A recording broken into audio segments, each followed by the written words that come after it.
Selamat datang di podcast Sahabat Membine, Perempuan Punya Cerita.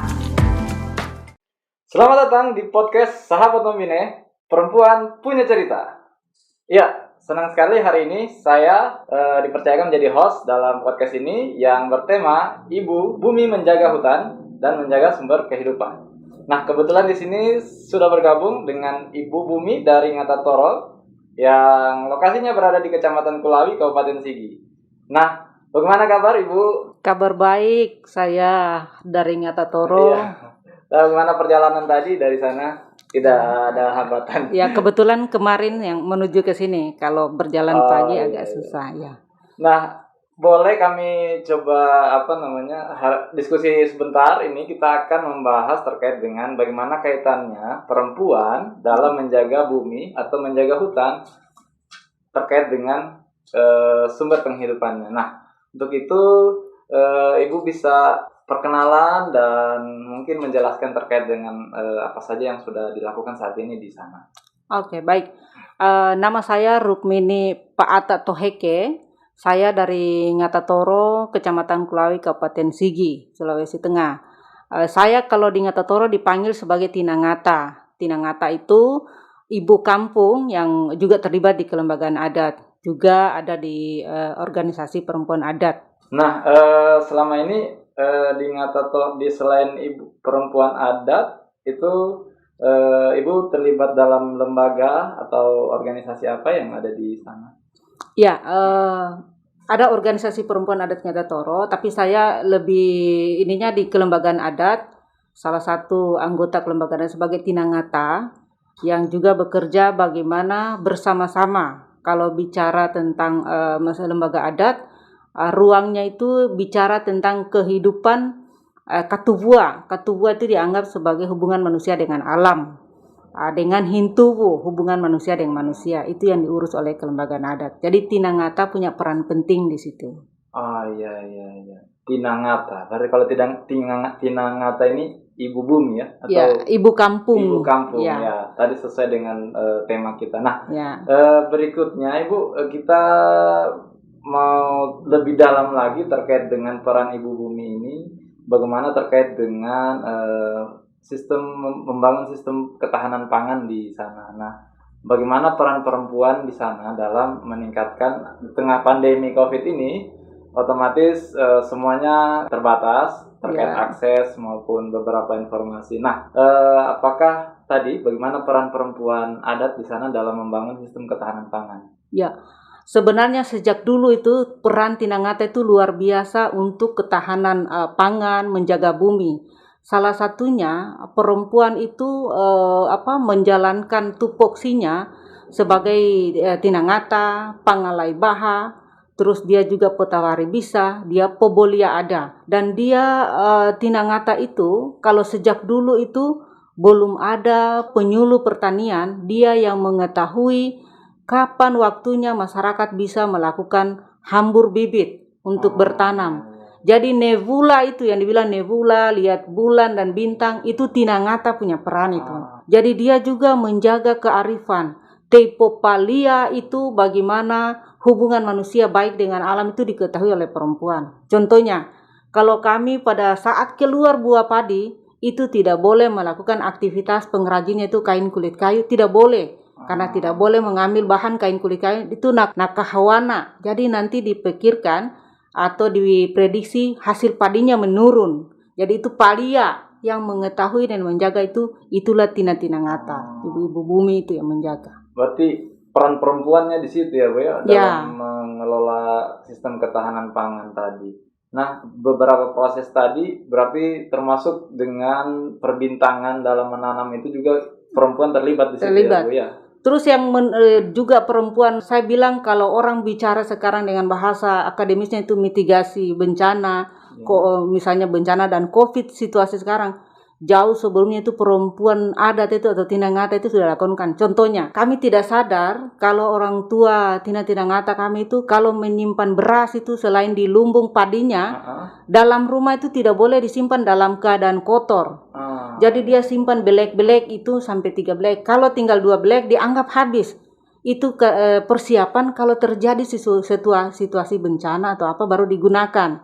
Terus juga menggunakan pengawet, misalnya rica itu dibikin mariham mau, atau seperti sekarang orang bon cabe. Kalau dalam panen besar, dia keringkan sudah, terus dia simpan, tahan sampai 1 tahun.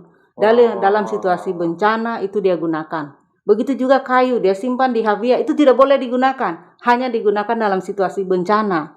Yang diambil itu yang dari luar. Itu semua yang diketahui oleh Tina Ngata, dan dia menjaga itu. Ya Sobat Membine, tadi praktek-praktek kearifan lokal yang ada di Ngatatoro itu penting direplikasi karena memang secara turun-temurun meskipun panennya banyak tapi mereka bisa mengelola kayak tadi ada bahan makanan yang berlebihan bisa mereka simpan sampai dengan tahan 1 tahun. Nah ini pengalaman baik sebenarnya teman-teman sahabat Membine dimanapun kalian berada. Tema ini itu sebenarnya lebih membawa kita untuk lebih kreatif lagi dalam di masa menghadapi pandemi ini. Nah, terkait dengan itu, Ibu, bagaimana partisipasi perempuan adat dalam misalnya pengambilan keputusan dalam menentukan misalnya menanam atau mungkin ada melakukan aktivitas yang dalam menjaga hutan misalnya. Partisipasi perempuan itu punya peran khusus ya, karena mulai dari melihat bulan bintang kapan waktu menanam, kalau untuk bertani, menghambur bibit itu pekerjaan perempuan itu. Terus juga menentukan bibit tanam, juga menanam. Nanti pada saat apa yang dikerjakan itu membajak itu partisipasi dengan suami istri misalnya itu laki-laki. Tapi perannya itu untuk menentukan apa yang akan ditanam kali ini. Misalnya saya punya sawah itu, saya yang menentukan. Jadi sekarang saya lagi tanam padi lokal. Ya walaupun umurnya memang lama 5 bulan tapi bagus, itu tahan penyakit tanpa harus menggunakan pestisida. Jadi dia ramah lingkungan gitu. Nah, satu lagi terkait dengan ini. Saat ini kan di secara global kita mengalami perubahan iklim. Ya. Nah, kira-kira apa dampak perubahan iklim bagi perempuan adat? Mungkin misalnya karena sering saat ini kan La Nina. Musim hujan tidak ditahu tapi tiba-tiba turun dan tidak menentu. Nah, bagaimana dampaknya terhadap perempuan itu? Ya, sebenarnya kami mendapatkan karena di sana petani musim hujannya itu tidak menentu. Yang harusnya diperkirakan sudah musim hujan itu terjadi panas. Jadi itu yang menentu. Terus ada bahan yang kami gunakan dalam ritual adat, dalam konsumsi itu misalnya tawe iki, daun yang kami gunakan untuk beberapa ritual dan untuk bungkus nasi itu pas dalam situasi ini dia mati semua. Kalau cuma satu tempat, kami merasa bahwa itu mungkin ada orang yang melakukan semprot atau apa, tapi ternyata hampir semua. Kami samping itu salah satu. Terus ada yang gagal panen di satu tempat. Jadi kalau dulu hampir tidak ada kami yang melakukan gagal panen karena kalau sudah hasilnya sedikit, rapakavoli mereka istirahatkan lagi tanahnya 1-2 tahun tidak ditanami, dibiarkan kosong baru dia tanami.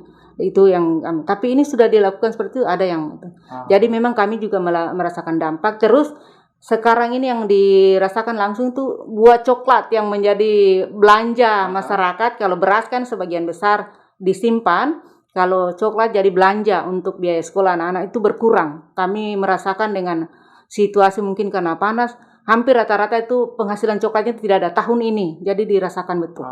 Iya Sobat Membine, tadi yang sering buang sampah sembarangan dan yang sering tebang hutan.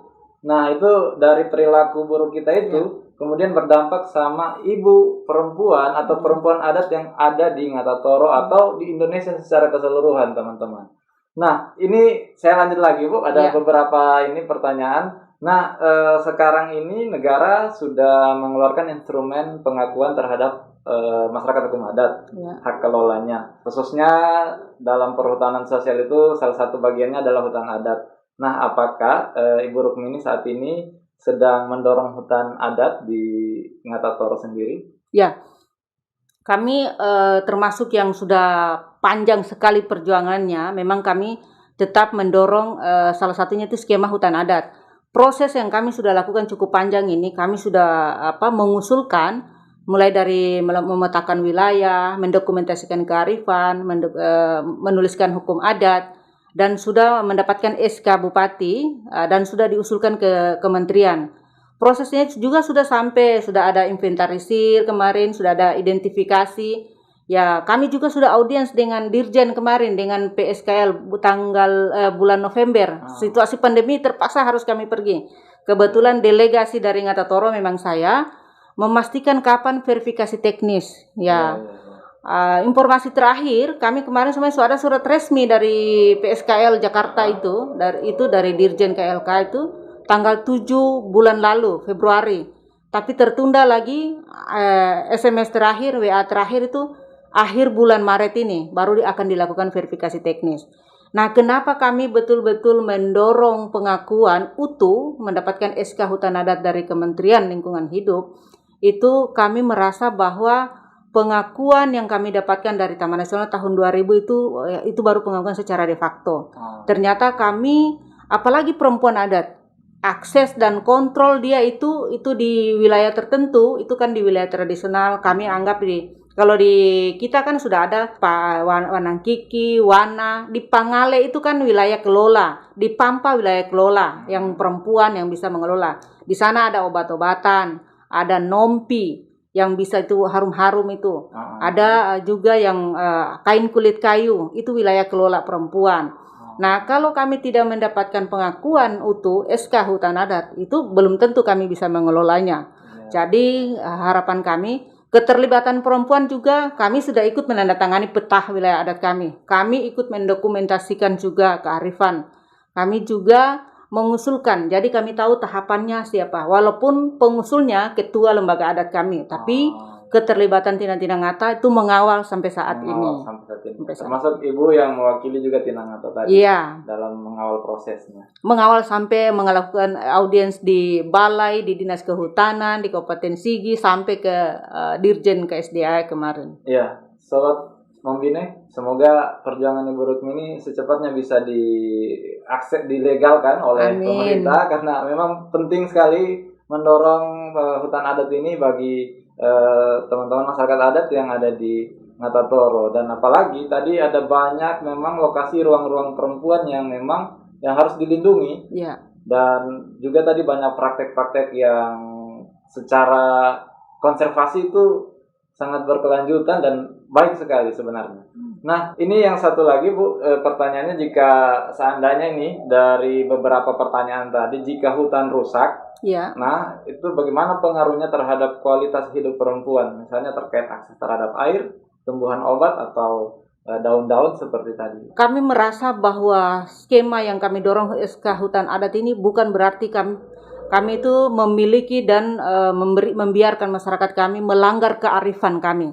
Kearifan leluhur kami itu sudah ada. Tata mengelola hutan itu di mana misalnya taolo, pinggiran hutan itu, pinggiran air itu tidak boleh dikelola. Jadi kami kenapa ada zona pemanfaatan yang itu, misalnya Wanangkiki itu, kalaupun ada SK hutan adat, kami kan mengusulkan itu dari 22.950 hektar wilayah adat keseluruhan Ngatatoro, karena 12.500 itu masuk di wilayah administrasi Poso, 11.000 sekian saja masuk di Sigi. Kami hanya mengusulkan 9.000 lebih yang akan masuk di SK hutan adat. Itu pun kalau dia masuk hanya di bagian Wana satu, sebagian Wanangkiki tidak. Nah, kalau pun masuk di Wana, itu tidak akan berubah fungsi. Wanangkiki dan Wana tetap jadi Wanangkiki. Yang akan dikelola itu hanya ada di wilayah Pampa dengan wilayah Pangale. Pangale itu bekas kebun. Dan kami sudah punya aturan adat, masyarakat hanya boleh mengelola ketika ada izin kelembagaan adat, dan betul-betul misalnya yang tidak punya tanah. Karena mengelola tanah itu saya saja tidak cukup setengah hektar padiku, 2 rumah tangga yang makan, saya panen lagi belum habis padiku. Jadi kalau dikelola memang secara arif, itu tidak akan pernah habis. Bukan butuh berhektar-hektar untuk merusak. Jadi kami punya filosofi mahintuwu, mampanimpu, katuwua, toiboli, topehoi. Jadi bersolidaritas, bergotong royong, menjaga sumber daya alam itu karena pemberian Sang Pencipta. Jadi kita hanya boleh mengelola secara arif. Ketika kita serakah mengelolanya, kita yang berdosa 7 turunan. Seperti itu.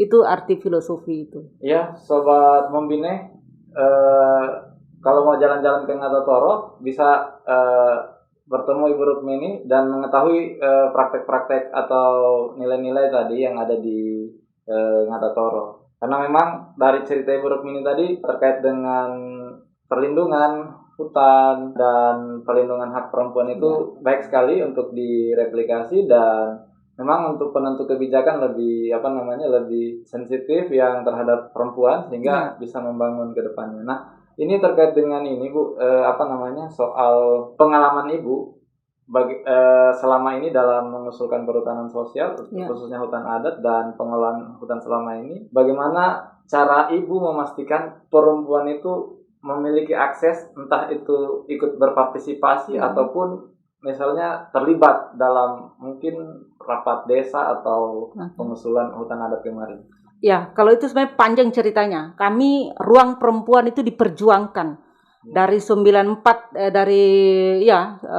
berjuang itu 2001 baru diakui Tinangata itu terlibat dalam kelembagaan adat. 2001. Nah, jadi dari situ karena sejarahnya memang ada, dia punya fungsi menjaga hutan itu ada. Dia punya pengetahuan tentang kearifan. Kalau tidak dilibatkan, kerusakan hutan, kerusakan bumi itu pasti terjadi. Jadi itu dipastikan. Nah, kelembagaan adat itu sudah punya aturan kalau tidak melibatkan Tinangata itu tidak valid keputusannya, jadi tidak diakui. Dan di pemerintahan desa juga sekarang sudah mengangkat itu. Bahkan yang pertama, orang biasa belajar tentang kesetaraan, keadilan, bagaimana kepemimpinan perempuan itu biasanya mereka cerita itu belajarnya dari Ngatatoro. Karena kami yang duluan tahun 2001 Agustus itu deklarasi Tinangata itu untuk bisa berdaulat di dalam pengambilan keputusan. Jadi direvitalisasi. Perannya itu dulu ada. Terbukti dulu Tiharapa pemimpinnya ada Hangkalea, itu perempuan-perempuan tangguh yang tahu tentang perbintangan. Itulah yang dikembalikan. Dan perannya sebagai Tinangata dan pengalih. Nah, kaitannya dengan pengusulan kami tentang hutan adat, itu kami pastikan di dalam mendokumentasikan kearifan kami pastikan ruang kontrol dan ruang akses perempuan di hutan itu di mana. Kami tidak boleh hanya mendapatkan hanya ruang kontrol, tidak ruang akses, tapi tidak punya hak untuk mengontrol. Jadi kami juga pastikan itu. Jadi betul-betul kenapa lebih banyak harus di kampung, di kelembagaan adat terlibat, ada organisasinya sendiri juga, organisasi perempuan adat Ngatatoro juga ada. Dan kami tidak hanya mempersiapkan sekarang, mungkin baru ada di Ngatatoro. Ngatatoro sudah ada sekolah alam, itu hampir 5 tahun, usia SD, itu sekolah alam. Sekolah alam. Usia SMP, kelas 1 SMP sampai kelas 3 SMP, itu sekolah adat. Dibuka sejak Agustus tahun lalu. Kebetulan di samping rumah saya tempat sekolahnya. Sekolah adat. Saya juga inisiatornya dan salah satu guru juga. Guru tentang adat Hintubu dan Katupua. Juga ada Pak Krispus dan tokoh-tokoh adat lah yang kami mengajar. Karena kenapa?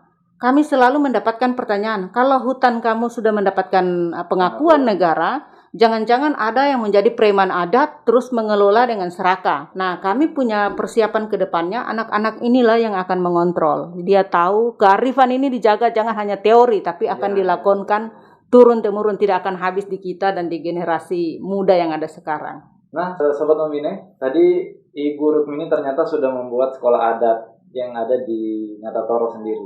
Teman-teman bisa jalan-jalan ke sana untuk mengetahui lebih dalam bagaimana proses pelaksanaan itu, atau lebih khususnya budaya yang selama ini kita di Palu sendiri juga masih bagaimana caranya perempuan keterkaitannya dengan hutan. Tapi hari ini terjawab dengan penjelasan Ibu Rukmini tadi. Saya lebih dalam lagi nih Bu terkait dengan nilai-nilai adat tadi. Bagaimana nilai-nilai adat ini dia berkontribusi terhadap konservasi sehingga terjadi pengurangan deforestasi atau kerusakan hutan di sana. Karena memang dari citra satelit yang beberapa informasi yang saya dapatkan dari Landsat 7, Landsat 8, deforestasi yang ada di Ngatatoro itu minim. Bukan tidak terjadi, tapi tidak terlalu banyak dibandingkan tempat lain. Nah, itu bagaimana nilai-nilai adat itu mampu mengontrol itu? Iya, sebenarnya sudah ada aturannya toh dengan kita menjaga yang disampaikan ke kita itu Tepo Palia, Tepe Tagi. Jadi yang pantangan itu yang saya bilang Tepo Palia. Yang saya bilang kalau dalam situasi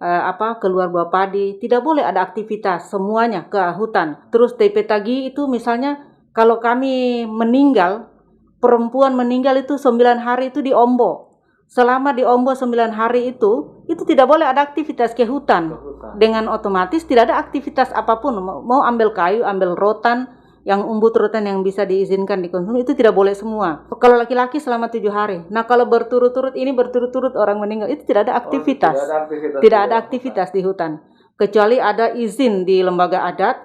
Misalnya ombonya hanya 3 dusun, 2 dusun itu diizinkan untuk misalnya orang ambil kayu api untuk kebutuhan pesta duka, itu diizinkan. Tapi kalau aktivitas lain tidak. Terus yang lain kami memang sebenarnya berkelahi selalu kalau ada orang yang mengizinkan kayu dikeluarkan dari Ngatatoro. Walaupun kemarin sempat keluar, harus diakui. Itu kebutuhan pasca bencana. Pasca bencana banyak yang membutuhkan untuk rumah tinggal sementara. Jadi tidak ada tempat lain kecuali di Ngatatoro. Walaupun itu tidak di wilayah yang dianggap taolo, di pinggiran sungai, tidak. Ada di wilayah yang bisa diambil, tetapi kan pergantiannya itu walaupun mereka tanam itu akan lama baru tumbuh lagi. Kami menyayangkan itu. Nah, disampaikan bahwa nilai-nilai adat itu menjaga di mana yang memang bisa dikelola. Taolo itu tidak bisa, pada saat Tipetagi tidak bisa, pada saat Pupalia itu memang tidak bisa. Dari cerita Ibu tadi memang masyarakat adat di Ngatatoro sudah melakukan konservasi, bahkan dengan perilaku tadi hutan itu bisa terjaga sampai berpuluh-puluh tahun. Nah, menurut Ibu sendiri selama perjalanan Ibu dalam melakukan pendampingan penguatan masyarakat adat di sana, apa ancaman terbesar yang pernah Ibu dapatkan? Ancaman dalam artian mungkin ada yang diizinkan untuk tiba-tiba mengelola hutan atau tambang mungkin, apakah ada Bu di sana ancaman yang menurut Ibu itu sangat riskan sekali dan berdampak sama perempuan? Ya, kami sebenarnya dengan punya keinginan besar mendorong salah satu pengakuan SK Hutan Adat ini kami ingin dapatkan. Karena kami punya wilayah adat itu sangat kaya, ya. Ada salah satu tempat saya bilang tadi itu Pangemoa. Pangemoa itu kan tempat tambang emas leluhur kami. Nah, kalau kami tidak punya pengakuan negara, itu otomatis bukan kami yang menentukan apa yang akan dikelola di situ. Itu pasti akan dikasih izin dari Jakarta kah, dari provinsi kah, dan kami akan jadi penonton. Dan terus dampaknya untuk lingkungan kami, anak-anak kami, generasi kami ke depan itu akan menerima dampak hancurnya hutan itu yang kami jaga selama ini. Padahal kami percaya, kenapa kami itu ada 3 dusun mendapatkan sertifikat pertanian organik sudah ada dari gubernur kemarin itu, karena memang kami tidak melakukan pemupukan, tidak melakukan penyemprotan.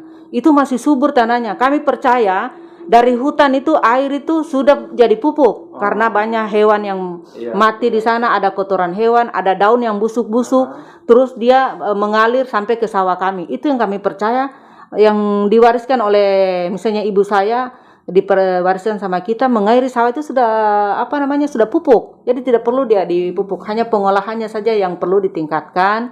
Misalnya kalau dibajak itu harus 2 kali diistirahatkan, dia betul-betul dia kayak ada daun gamal bisa dihambur. Terus kalau dia kena hama pakai bambu palu bulu dia supaya hilang hamanya. Jadi semuanya kearifan itu sebenarnya ada.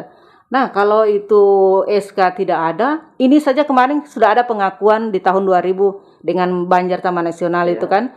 Nah, tapi kami tidak bisa punya akses untuk menentukan apa yang kami mau kelola di wilayah adat kami, walaupun itu di Pangale.